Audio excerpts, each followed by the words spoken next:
हाथावा के लिहली सीता बस के डलियावा हो फूला तोड़े चलली फूलावारी फूला तोड़े चलली फूलावारी फूलावा तोड़िया सीता हरावा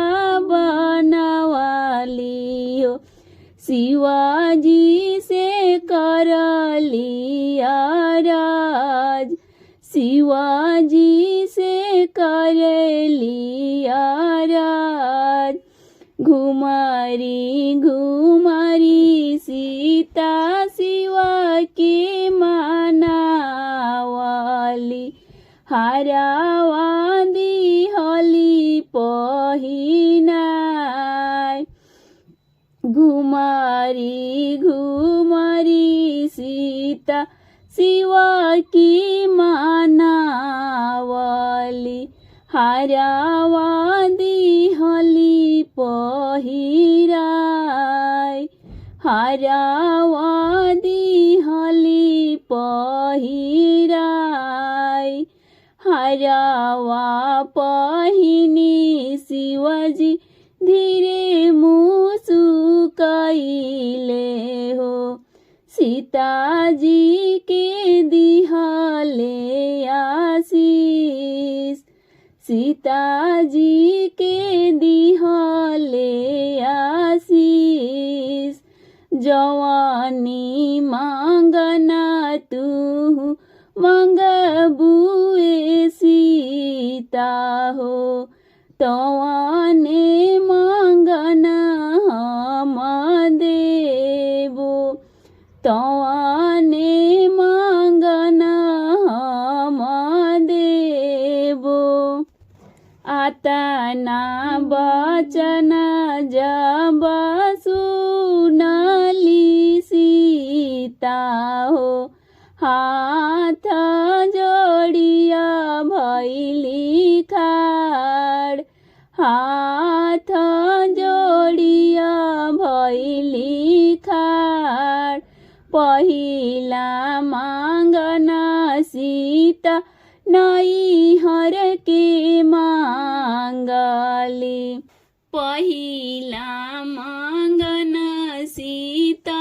नैहर के मांगली मांगली जनक जैसन बाप मांगली जनक जैसन बाप दूसरा मांगना सीता शिवाजी से मांगली मांगली सुनना महातारी मांगली सुनना महातारी नैहर में मांगस सीता दोई चार बहिनिया हो मांगली भैया अकेल मांगली भैया अकेल तीसरा मांगन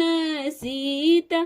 ससुरा की मांगली मांगली अवधपुर सासुर मांगली अवधपुर सासुर राजा दशरथ ऐसन ससुर मांगली रानी कौशल्या जैसन सास रानी कौशल्या जैसन सास भरत लखन जैसन देवर मांगली राम जैसन मांग से सुहाग राम जैसन सने मांग सुहाग आपना के मंगली सीता अवध सिंधुरावा हो जन्म जन्म हवात जन्म जन्म हवात राम अमर होई जास राम